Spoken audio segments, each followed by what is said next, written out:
তারেক রহমানের ভিডিওটি আমরা শহীদুল ইমন সাহেবের সৌজন্যে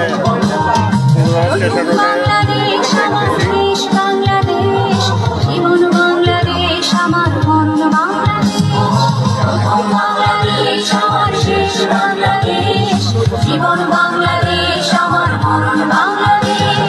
বাংলাদেশ বাংলাদেশ বাংলাদেশ, বাংলাদেশ বাংলাদেশ বাংলাদেশ। সবুজের আলপনা আমার কাঁধে হয়েছে, স্বপ্নের বীজ বোনা প্রথম বাংলাদেশ আমার শেষ বাংলাদেশ, জীবন বাংলাদেশ আমার মরণ বাংলাদেশ, বাংলাদেশ বাংলাদেশ বাংলাদেশ, বাংলাদেশ বাংলাদেশ বাংলাদেশ।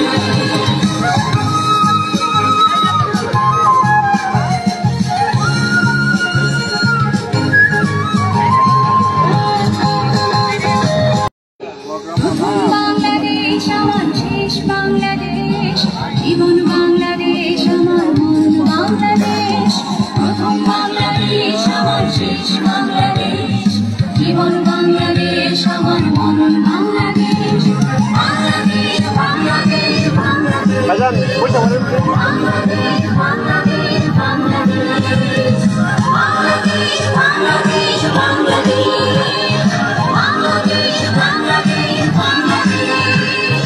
বাংলাদেশ বাংলাদেশ বাংলাদেশ, বাংলাদেশ বাংলাদেশ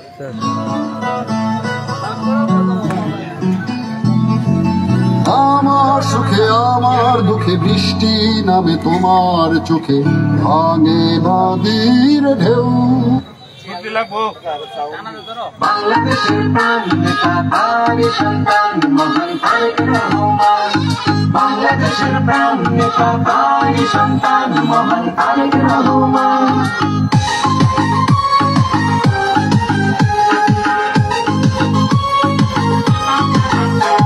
আমি দেখেছি পদ্মা মেঘনা যমুনা আজ বহমান, আমি শুনেছি কোকিলি ময়না দোল। বিবিসি বাংলার সাক্ষাৎকারে আপনাদের স্বাগত। আজ আমাদের সাথে যিনি রয়েছেন তিনি বাংলাদেশের রাজনীতির সবচেয়ে আলোচিত ব্যক্তিত্ব। দীর্ঘ 17 বছর নির্বাসনে থেকেও তিনি বাংলাদেশের প্রধান একটি রাজনৈতিক দলকে নেতৃত্ব দিয়ে গেছেন এবং বাংলাদেশের রাজনীতিতে সবসময় একজন গুরুত্বপূর্ণ চরিত্র হিসেবে থেকেছেন। 2008 সালে নির্বাসনে যাওয়ার পর এই প্রথম তিনি গণমাধ্যমের মুখোমুখি হয়েছেন। আমাদের সাথে রয়েছেন বিএনপির ভারপ্রাপ্ত চেয়ারম্যান তারেক রহমান। আপনাদের সাথে রয়েছে আমি মির সাব্বির, আমার সাথে রয়েছেন সহকর্মী কাদির কল্লোল। তারেক রহমান, আপনাকে অনেক ধন্যবাদ বিবিসি বাংলার সাথে যোগ দেওয়ার জন্য। আপনাদেরকে অনেক ধন্যবাদ আমাকে কথা বলার সুযোগ করে দেওয়ার জন্য। প্রথমে জানতে চাই আপনি কেমন আছেন, আপনার সময় কেমন যাচ্ছে? আলহামদুলিল্লাহ, আমি শারীরিকভাবে ভালো আছি। সময় তো স্বাভাবিকভাবে ব্যস্তই যাচ্ছে সময়। ফিজিক্যালি হয়তো আমি এই দেশে আছি, বাট মন মানসিকতা সবকিছু মিলিয়ে তো আমি গত 17 বছর ধরে বাংলাদেশেই রয়ে গিয়েছি। আমরা এমন একটা সময় আপনার সাথে কথা বলছি যখন বাংলাদেশ ইতিহাসে একটা গুরুত্বপূর্ণ সন্ধিক্ষণে দাঁড়িয়ে আছে বলে ভুল বলা হবে না। 2024 সালে একটা ঐতিহাসিক গণ অভ্যুত্থানের মধ্য দিয়ে আওয়ামী লীগ সরকারের 1.5 দশকের শাসনের অবসান হয়েছে। আর কয়েক মাসের মধ্যেই বাংলাদেশ একটি নির্বাচনের দিকে এগিয়ে যাচ্ছে। এর মধ্যে আপনি আপনার অনেক দলীয় অনুষ্ঠানে আপনি যোগ দিয়েছেন, কথা বলেছেন, নিয়মিতই কথা বলে যাচ্ছেন, কিন্তু গণমাধ্যমের সাথে আপনি এই সময় কথা বলেননি। এতদিন ধরে আপনি কথা বলেননি কেন? ব্যাপারটা বোধহয় এরকম না, ব্যাপারটা বোধহয় একটু ভিন্ন। আসলে আমি কথা ঠিকই বলেছি। আমি দীর্ঘ 17 বছর এখানে আছি এই দেশে প্রবাস জীবনে। তবে আমার উপরে যখন দলের দায়িত্ব এসে পড়েছে, তারপর থেকে আমি গ্রামে গঞ্জে আমার নেতাকর্মী সহ তাদের সাথে বিভিন্ন পর্যায়ের সাধারণ মানুষ যখন যেভাবে অংশগ্রহণ করেছে, আমি সকলের সাথে কথা বলেছি।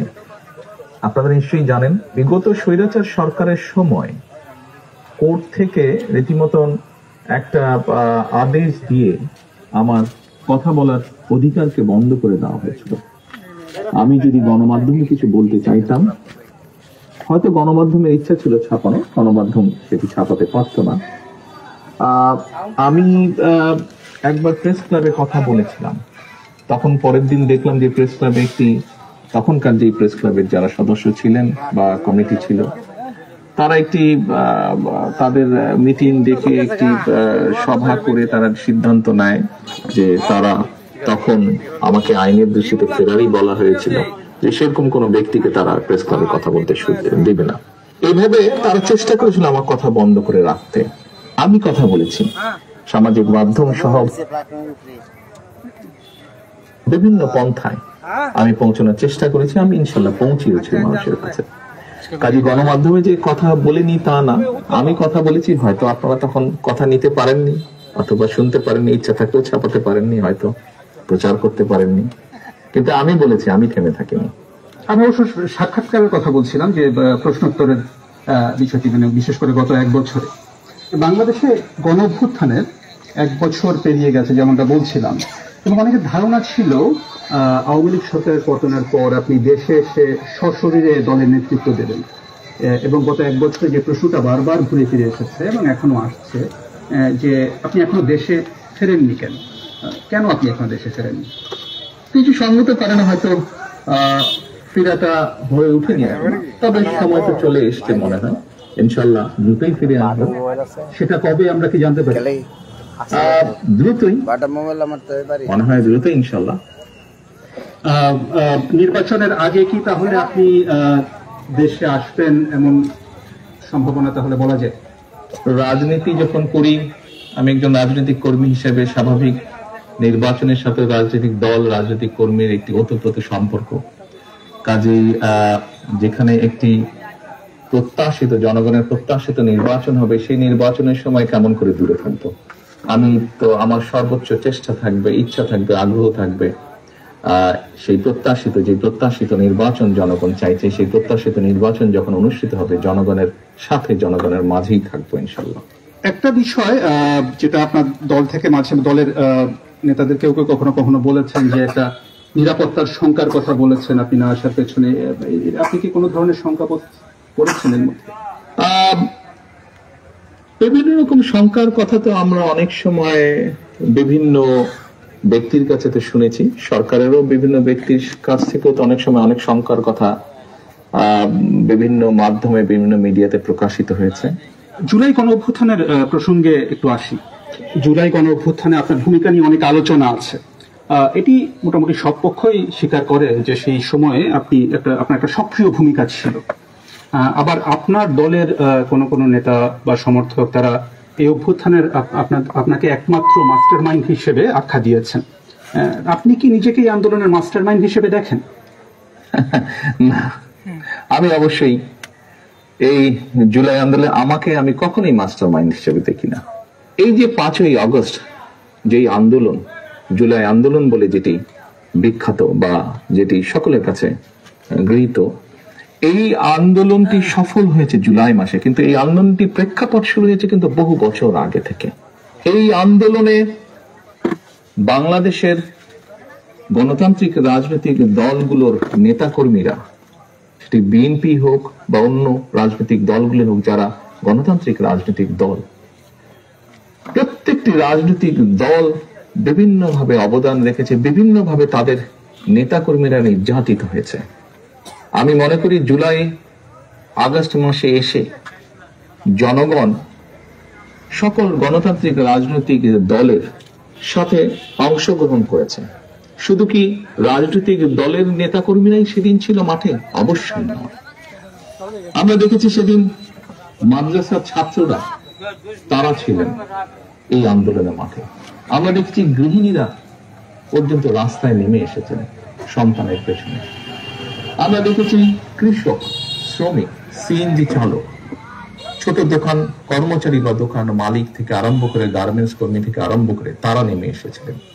আমরা দেখেছিলাম সামরিক বাহিনীর অবসরপ্রাপ্ত কর্মকর্তা কর্মচারীরা নেমে এসেছিলেন এই আন্দোলনে। এমন অনেক সাংবাদিক যারা স্বৈরাচারের অত্যাচারে নির্যাতিত হয়ে দেশ থেকে বাইরে চলে যেতে বাধ্য হয়েছিলেন, তারা সম্পৃক্ত হয়েছিলেন এই আন্দোলনে।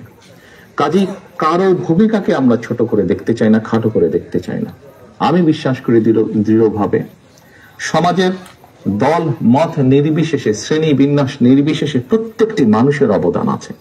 এই আন্দোলন ছিল বাংলাদেশের জনগণের আন্দোলন, যারা গণতন্ত্রে বিশ্বাস করে। এই আন্দোলনের মাস্টার মাইন্ড কোনো দল, কোনো ব্যক্তি নয়। এই আন্দোলনের মাস্টার মাইন্ড বাংলাদেশের গণতান্ত্রিক জনগণ। এই বিষয়ে যদি আপনার থেকে জানতে চাই যে হচ্ছে যে যখন আন্দোলনটা চলছিল তখন যে আন্দোলনে যে ছাত্র নেতৃত্ব ছিল তাদের সাথে আপনার কতটা যোগাযোগ ছিল? আপনার দলের সাথে তো নিশ্চয়ই যোগাযোগ ছিল, দলের নেতা কর্মীদের সাথে, অন্যদের সাথে আপনার কতটা যোগাযোগ ছিল? স্বাভাবিকভাবে আমি যেহেতু বাইরে থেকে কাজ করছি, আমাকে যোগাযোগটা অনলাইনের মাধ্যমে রাখতে হয়েছে। এবং সেই দিনগুলোতে আপনাদের নিশ্চয়ই মনে আছে যে টেলিফোন সিস্টেম বা অনলাইন সিস্টেমের কি অবস্থা করেছিল স্বৈরাচার। আপনি যোগাযোগের যেটি কথা বলেছেন, এই যোগাযোগটি প্রত্যক্ষ পরোক্ষ বিভিন্ন ভাবে আমাদেরকে করতে হয়েছে, বিভিন্ন মাধ্যমে করতে হয়েছে। যোগাযোগটা যে খুব স্মুথ সব সময় থেকেছে তা নয়, প্রত্যেকে সহযোগিতা করেছি আমরা। এই যে ছাত্র জনতার যে অভ্যুত্থান, সেটির পরে এটা চতুর্থ কাজ, সেটা নিয়ে বিভিন্ন পক্ষ দাবি করেছে।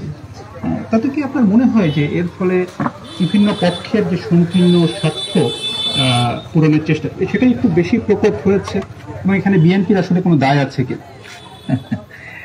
দেখুন, ব্যাপারটা আমরা যদি একটু অন্যভাবে দেখি, বাংলাদেশের ইতিহাসে এখন পর্যন্ত এটি একটি অবিস্মরণীয় ঘটনা। এই আন্দোলন, মানুষের এই আত্মত্যাগ। সাধারণত কোন রাজনৈতিক আন্দোলনে, স্বৈরাচারের বিরুদ্ধে আন্দোলনে শিশু হত্যা হয় না, শিশু শহীদ হয় না, শিশু মৃত্যুবরণ করে না। আমরা দেখেছি এই আন্দোলনে, স্বৈরাচারের এই আন্দোলনে যতটুকু আমার মনে আছে, প্রায় 63 জন শিশু শহীদ হয়েছে, মারা গিয়েছে। আমি আগেই বলেছি, আপনার আগের প্রশ্নের উত্তরে বলেছি যে এই আন্দোলনের ক্রেডিট দল মত নির্বিশেষে বাংলাদেশের জনগণের, কোন একটি রাজনৈতিক দলের নয়। অনেকে হয়তো অনেক কিছু বলে থাকতে পারেন, ডিমান্ড করতে পারেন, সেটি তাদের অবস্থান। আমি বা আমার দলের অবস্থান হচ্ছে, আন্দোলন হয়ে গিয়েছে, আন্দোলনের জনগণ সফলতা লাভ করেছেন। আন্দোলনে স্বাভাবিকভাবেই দুটি পক্ষ আছে। একটি পক্ষ হচ্ছে মানুষ শহীদ হয়েছে, 2000-এর মতন মানুষকে হত্যা করা হয়েছে আন্দোলনে। আবার আরেকটি পক্ষ হচ্ছে প্রায় 30,000-এর মতন মানুষ বিভিন্ন ভাবে ক্ষতিগ্রস্ত হয়েছেন, পঙ্গুত্ব বরণ করেছেন, অন্ধ হয়ে গিয়েছেন। আমার মনে হয় আমাদের উচিত হবে, এখন আমাদের সকলের উচিত হবে, রাষ্ট্র সহ, সরকার সহ, রাজনৈতিক দলগুলোর যার যতটুকু সম্ভব সেই পরিবারগুলোর পাশে গিয়ে দাঁড়ানো, যতটুকু সহযোগিতা তাদেরকে করা যায়, যতটুকু সম্ভব তাদের পাশে দাঁড়ানো, তাদের এই আত্মত্যাগের প্রতি সম্মান জানানো। আগামী কয়েক মাস পরে নির্বাচনের কথা রয়েছে, নির্বাচনে বিএনপির প্রস্তুতি এবং কৌশল নিয়ে আমরা কথা বলবো। তো এই বিষয়ে আপনাকে প্রথম প্রশ্নটি করছেন আমার সহকর্মী কাদির কল্লোল। নির্বাচন প্রসঙ্গে যদি আসি, অন্তর্বর্তী সরকারের শুরু থেকেই দেখা গেছে যে বিএনপির পক্ষ থেকে দ্রুত নির্বাচন দাবি করা হয়েছে। সরকার গড়িমসি করছে, এ ধরনের অভিযোগও বিএনপির নেতারা করে আসছেন। তো এখন দেখা যাচ্ছে যে অন্তর্বর্তী সরকারের প্রধান উপদেষ্টা অধ্যাপক মোহাম্মদ ইউনূস এবং নির্বাচন কমিশন তারা ফেব্রুয়ারিতে একটা নির্বাচনের সময় দিয়েছেন। তো ফেব্রুয়ারিতেই নির্বাচন হবে, আপনাদের আস্থা কতটা আসলে তাতে? বিএনপি প্রথম থেকেই বলে আসছিল যে যত দ্রুত নির্বাচনটি হবে তত দ্রুত দেশের মধ্যে একটি স্থিতিশীলতা আসবে। দেখুন, বাংলাদেশের মানুষ গত 17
এটাই দেবো আমারটাই দেবো না তো কানেক্ট আছে তোমারটাই দাও এটাই দেবো আমারটাই দেবো তোমার লাইন আছে আমাদের না করবো না কেন আছে আমাদের হঠাৎ করে বন্ধ হলো কেন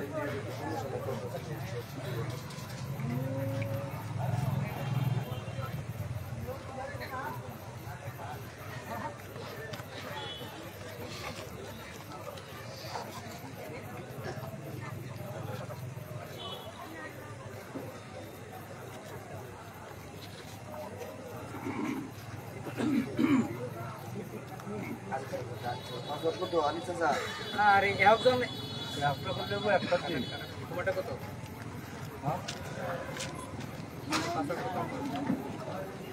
চার্জ আছে এটাতে